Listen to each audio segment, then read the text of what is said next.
students, how are you all? I hope that you all are good. So today we are going to continue our chapter, that is chapter 5, weather and climate. तो इस chapter में हमने सबसे पहले मैंने आपको बताया था कि वेदर एंड क्लाइमेट दोनों ही अलग अलग होते हैं, अलग अलग कॉन्सेप्ट है, एक कॉन्सेप्ट नहीं, एक ही कॉन्सेप्ट नहीं है। ओके, तो हमने वेदर एंड क्लाइमेट के बीच का डिफरेंस देख लिया, राइट। उसके बाद हमने देखा कि वेदर को क्या क्या चीज अफेक्ट करती है। हमने सबसे पहले टेम्परेचर देखा, देन उसके बाद टेम्परेचर किस वजह से भी चेंज होता है, लैटिट्यूड की वजह से भी। उसका लैटिट्यूड क्या है, एल्टीट्यूड क्या है, देन अर्बनाइजेशन है या नहीं, अर्बनाइजेशन मतलब यहाँ पे सिटी डेवलप्ड है या विलेज एरिया है। ओके, अर्बन एरिया मतलब city area. Then distance from water bodies हमने देखा, वेजिटेशन देखा। देन हमने एयर प्रेशर के बारे में पढ़ा, एयर प्रेशर क्या होती है। उसके बाद हमने विंड को देखा, तो विंड में भी हमने अलग अलग टाइप की विंड देखी, जैसे कि seasonal wind, local wind, variable wind and उसके बाद permanent wind. Okay, I hope आपको इतना समझ में आया होगा एंड आपने ये डायग्राम भी समझा होगा, लर्न किया होगा। नाउ नेक्स्ट आता है हमारा टॉपिक मॉइस्चर। ओके, तो मॉइस्चर क्या होता है, जो जितने अमाउंट में वाटर वेपर, मॉइस्चर हम लोग जनरली क्या बोलते हैं, नमी, हवा, आज मौसम में नमी है, हवा में नमी है, ऐसे बोलते हैं। तो मतलब जितने अमाउंट में वाटर वेपर हमारे एटमॉस्फेयर में प्रेजेंट है। ओके, और इसी चीज को हम लोग क्या बोलते हैं, उमस हो रही है, राइट, ऐसा बोलते हैं, उमस हो रही है। तो वो हो गया ह्यूमिड क्लाइमेट है। The amount of water vapour present in the atmosphere is known as humidity. Amount of water vapour जो कि एटमॉस्फेयर में प्रेजेंट है वो क्या कहलाता है, ह्यूमिडिटी कहलाता है। The amount of water vapour that air can hold varies with temperature. Temperature के अकॉर्डिंग, जिस प्लेस पर जैसा टेम्परेचर होगा उस according amount of water vapour very करेगा। अमाउंट ऑफ वाटर वेपर जो कि एयर होल्ड करके रखे वो वेरी करेगा। Okay, the warmer the air the more water vapour it can hold. जितनी गर्म एयर होगी उतना ज्यादा पानी वो होल्ड कर सकती है। When warm, moist air cools, it sometimes reaches a point where it can no longer hold all its water vapor. जब गर्म और moist air, गर्म और उसमें जो वाटर वेपर रहता है वाली एयर जब कूल होती है, okay, air cool, it sometimes, कभी कभी ऐसा होता है कि वो उस वाटर वेपर को होल्ड नहीं कर पाती है। अब होल्ड नहीं कर पाती है तो क्या होगा, बहुत ज्यादा सैचुरेटेड हो जाती है वो, right, then the air become saturated, वो होल्ड नहीं कर पाती उतने पानी को। Saturation can be defined as the condition where a mass of air can no longer hold the moisture at a given temperature and pressure. Saturation का क्या मतलब है, सैचुरेशन का मतलब है ऐसी कंडीशन आ जाना। ओके, कभी कभी ऐसा होता है कि हम लोग जब पढ़ने बैठते हैं तब एक दिन बहुत सारा पढ़ लेते हैं, बहुत सारा मतलब कुछ ऐसे कॉन्सेप्ट्स आ गए हैं हमें समझ में नहीं आ रहे हैं, या कुछ डिफिकल्ट चीजें हमने बहुत सारी पढ़ ली आज, तो आगे कोई लाके कुछ और दे रहा है कि आप ये भी पढ़ो, तो नहीं, हम कहते हैं नहीं आज नहीं हो पाएगा। क्यों नहीं हो पाएगा, क्योंकि हम भर चुके हैं बहुत ज्यादा, हम सैचुरेट हो चुके हैं, अब हमारे अंदर और कुछ नहीं जा सकता। ओके, इसी सिचुएशन को क्या कहते हैं, सैचुरेशन। तो सैचुरेशन को डिफाइन करते हैं ऐसी कंडीशन जब कोई मास है एयर, मतलब एयर, कुछ क्वांटिटी में जो एयर है अब और ज्यादा मॉइस्चर को होल्ड नहीं कर सकती गिवन टेम्परेचर एंड प्रेशर। और कभी कभी तो ऐसा भी होता है, कुछ लोग की आदत होती है हमें बार बार सुनाने की, बार बार सुना रहे हैं, छोटी छोटी बात पे सुना रहे हैं। तो हमने आज सुन लिया, कल सुन लिया, परसों सुन लिया, 3-4 दिन 5 दिन लगातार ऐसा सिलसिला चलता जा रहा है। एक सिचुएशन ऐसी आएगी जब हम सोचेंगे बस बहुत हुआ। ओके, तो उस दिन हम, कभी कभी ऐसा होता है हम एकदम से उनके ऊपर फूट जाते हैं, भड़क जाते हैं।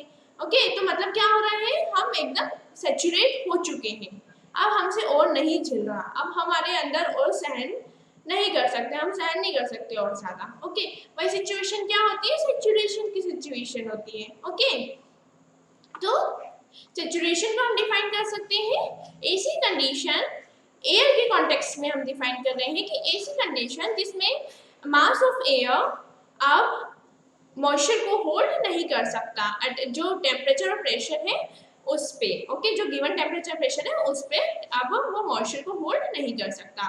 On further addition of moisture water vapour condense to form cloud. अब फर्दर उसमें ऐड अगर मॉइस्चर ऐड करते जा रहे हैं तो क्या होगा, वो वेपर कंडेंस होके क्या बन जाएगा, क्लाउड का फॉर्म ले लेगा, मिस्ट और फॉग, क्लाउड मिस्ट और फॉग का फॉर्म ले लेगा। The temperature at which saturation take place is called the dew point. वो टेम्परेचर जिसमें सैचुरेशन हो गया है, सैचुरेटेड कंडीशन आ चुकी है, वो टेम्परेचर क्या कहलाता है, ड्यू पॉइंट कहलाता है। ओके, तो मतलब सैचुरेट होने के बाद भी अगर उसमें और मॉइस्चर ऐड हो रहा है तब क्या स्थिति आ जाती है कि क्लाउड फॉर्म हो जाते हैं। ओके, एक केस स्टडी दे रखी है ओडिशा की। ओडिशा क्या है, ओडिशा एक कोस्टल रीजन है, ईस्ट कोस्ट ऑफ इंडिया पे पाया जाता है। Is prone to cyclones, prone to cyclones मतलब यहाँ पर अक्सर देखा जाता है कि साइक्लोन आया, विच ओरिजिनेट, और कहाँ से आता है ये साइक्लोन, बे ऑफ बंगाल से। Okay, on the 17th and 18th October 1999 Odisha's 5 districts were hit by the violent cyclone। 17 और 18 अक्टूबर को 1999 की बात है जब ओडिशा की 5 डिस्ट्रिक्ट्स पे इस साइक्लोन का असर पड़ा। ये साइक्लोन उन 5 डिस्ट्रिक्ट्स पे आया। द विंड स्पीड, विंड की पूरी विंड तबाह करने वाली पूरी विंड होती है, तो विंड की स्पीड कितनी थी, 250 किलोमीटर पर आवर थी, and it lasted over 36 hour. और ये कब तक चलती रही, 36 आवर तक। हेवी रेन हुई। ओके, कितने दिन तक चली वर्षा, 3 दिन तक चली। अब सोचिए, अब इतनी हवाएं चल रही है, बारिश हो रही है, तो डिस्ट्रक्शन तो होना है, ये तो जाहिर सी बात है। The tidal surge was 7 to 10 meter high, which swept 20 km inland together with the strong winds and heavy rainfall. Devastation was caused on a massive scale to over 200 lakh hectare of land। मतलब 200 lakh hectare की जमीन तक क्या हुआ, बहुत ज्यादा नुकसान हुआ। क्यों, क्योंकि स्ट्रॉन्ग विंड और रेनफॉल के साथ साथ क्या भी हो रहा था, जो टाइडल सर्ज हो रही थी, टाइड्स भी उठ रही थी। ओके, 7 से 10 मीटर ऊंची टाइड्स भी उठ रही थी, तो उस वजह से बहुत ज्यादा नुकसान हुआ। Another cyclone originate in the gulf of Thailand. Gulf of Thailand में एक और ओरिजिनेट हुआ cyclone east of port Blair a few days later on 25th of October and hit the area between Irasawa and Balikunda on October 29th। Okay, तो फिर से कुछ दिनों बाद 25 अक्टूबर को एक और साइक्लोन उठा। कहाँ उठा, गल्फ ऑफ थाईलैंड में उठा। ओके, तो कहाँ पे हिट किया इसने, इरासावा एंड बालिकुडा में। This super cyclone swept the entire coast of Odisha. मतलब पूरा जो कोस्टल एरिया है उड़ीसा का, ये वाले साइक्लोन ने, इस सुपर साइक्लोन ने पूरा कोस्टल एरिया को अपने साथ ले गया, including the cities of Cuttack, Bhubaneswar and 28 other towns. मतलब पूरा ऐसे साफ कर दिया, मतलब बहुत ज्यादा रिस्ट्रिक्शन कर दिया वहां पे। Over 13 million people were affected and 10,086 people lost their life.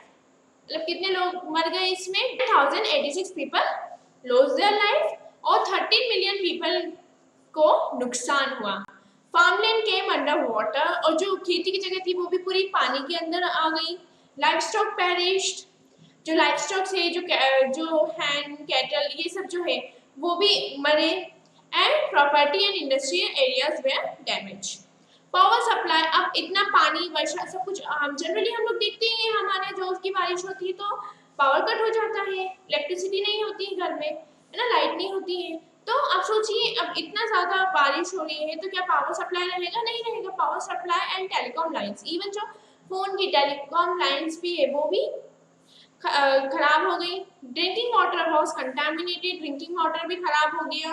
And severe shortage of food, और खाना पानी दोनों की कमी हो गई, बेसिक मेडिसिन की भी कमी हो गई। Due to salination caused by tidal surge, large tracts of agricultural land were rendered infertile।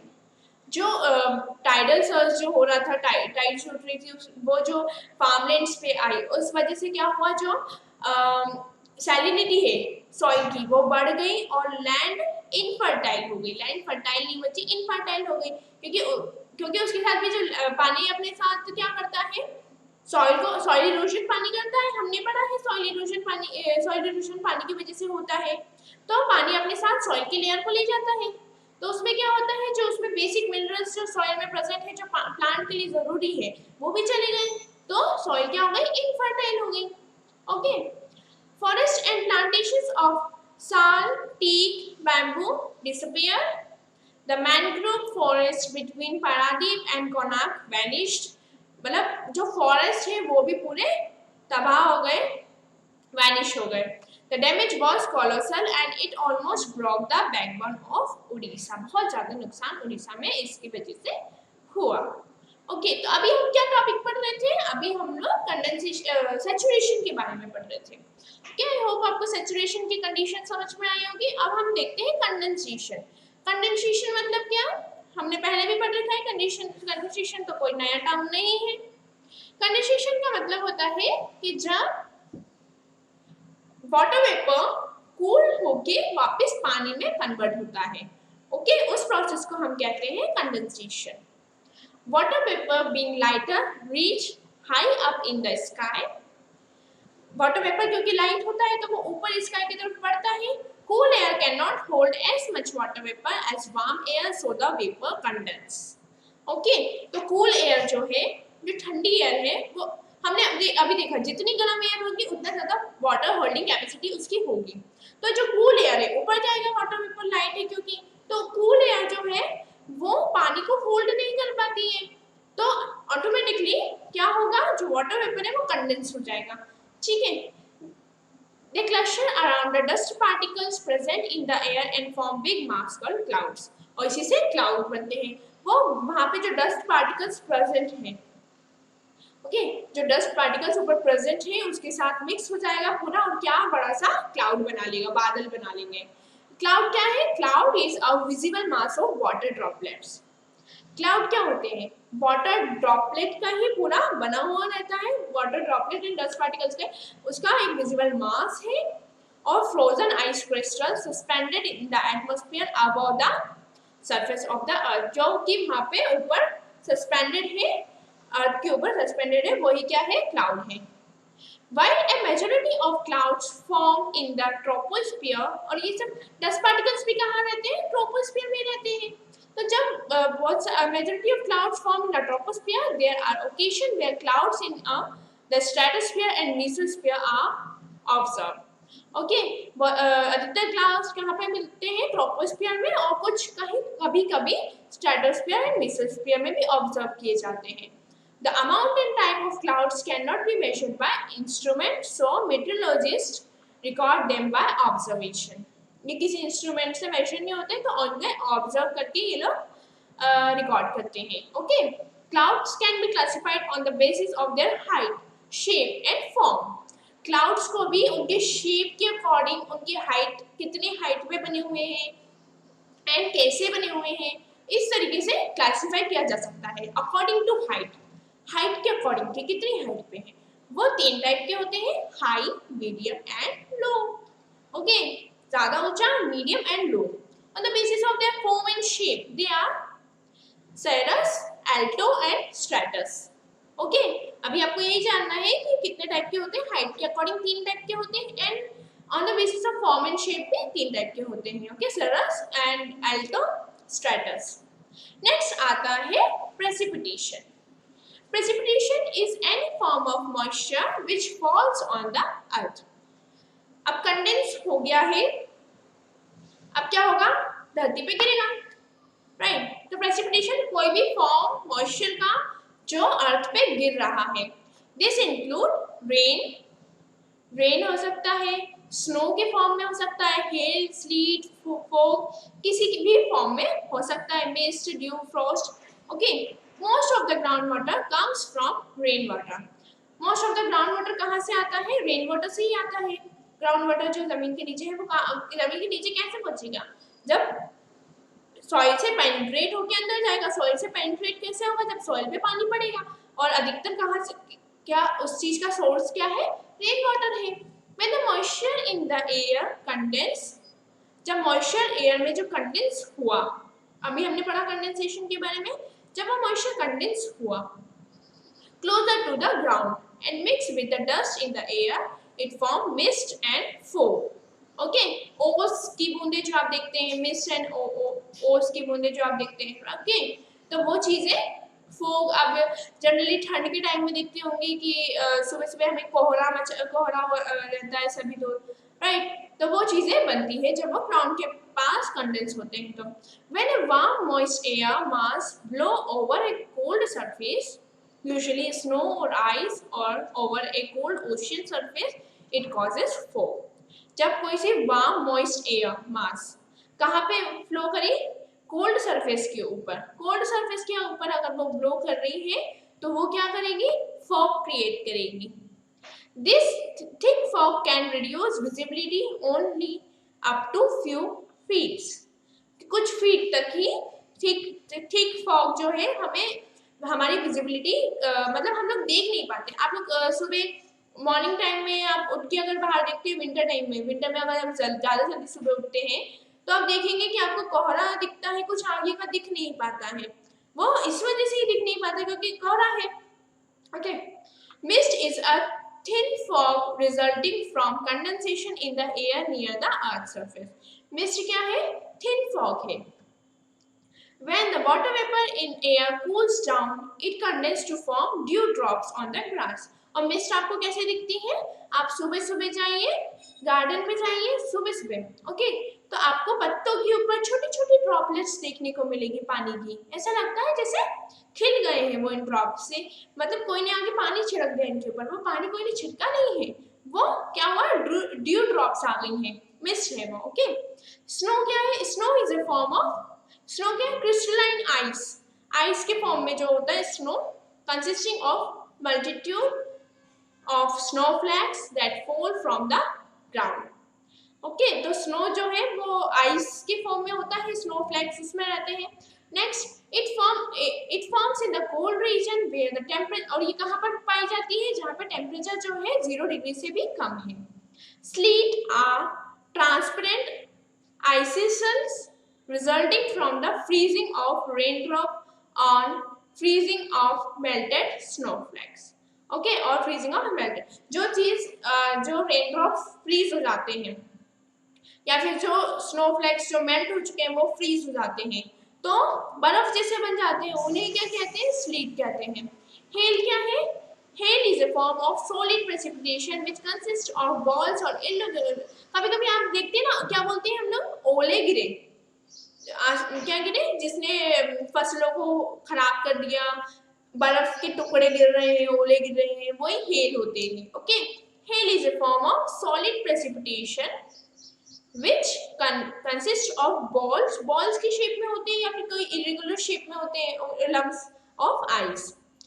Individually these balls are called hailstone, इन्हें हम हेलस्टोन कहते हैं।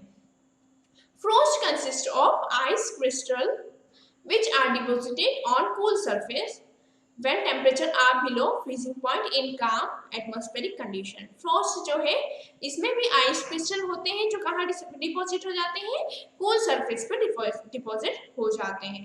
ओके, अब हमने प्रेसिपिटेशन के बारे में देख लिया, उसके अलग अलग तरीके देख लिए, कौन कौन से फॉर्म में प्रेसिपिटेशन होता है। नेक्स्ट आता है रेन, इन सभी के बारे में तो हमने समझ लिया, रेन के बारे में हम अलग से समझेंगे।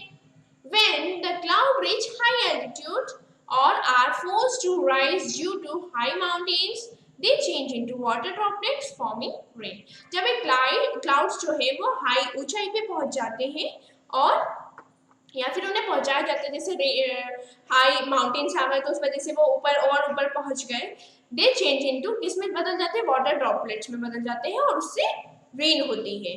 Rain is most common form of precipitation and the ultimate source of pure water. Rain most common form है प्रेसिपिटेशन का और प्योर वाटर भी हमें रेन से ही मिलता है। This is the stage when earth receive, ये वो स्टेज है जब अर्थ को वापस मैक्सिमम अमाउंट ऑफ वाटर मिलता है और जो वाटर साइकिल है वो कंप्लीट होती है। ओके, वाटर साइकिल भी रेन आने से ही फिर कंप्लीट हो जाती है। रेनफॉल कैसे मेजर करते हैं, रेनफॉल रेन गेज से मेजर करते हैं। There are 3 type of rainfall, 3 type की रेनफॉल होती है, कन्वेक्शनल रेन, साइक्लोनिक और फ्रंटल रेन, रिलीफ रेन और ऑरोग्राफिक। तो सबसे पहला आता है conventional rain is due to intense solar heating of land surface. जब बहुत ज्यादा धूप पड़ रही है लैंड सरफेस में, बहुत लैंड सरफेस जो है बहुत गर्म हो गया है, वार्म एयर ऊपर जाएगी forming the convection current. Warm air ऊपर जाएगी, कन्वेक्शन करंट फॉर्म करेगी। ओके, वार्म कन्वेक्शन करंट कैसा होता है, आई होप इधर दिया है, ये देखो कन्वेक्शन करंट ऐसा होता है कि वार्म एयर ऊपर जाती है, कूल एयर नीचे आती है। वार्म एयर ऊपर जा रही है, कूल एयर नीचे आ रही है, तो कूल एयर नीचे आ रही है तो वापस वार्म होकर ऊपर जा रही है, फिर वार्म एयर वापस ठंडी होकर नीचे आ रही है, कूल बन के वापस ऊपर जा रही है। ओके, मतलब ये चलता रहता है। जब जो एयर नीचे आएगी वो वार्म होती जाएगी और ऊपर उठती जाएगी। हमें पता है कि जो वार्म एयर है वो लाइटर होती है, इसलिए वो ऊपर उठती है और कूल एयर नीचे आती है, सिंक करती है। ओके, तो ये कन्वेक्शन करंट फॉर्म कर रही है।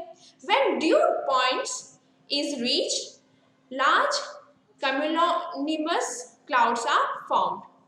ओके, जब एक पॉइंट ऐसा आ जाता है, कुछ पॉइंट ऐसा आ जाता है कि फिर क्या बड़े बड़े क्या बन जाते हैं, क्लाउड्स बन जाते हैं। Heavy rain occur occupied by thunder and lightning.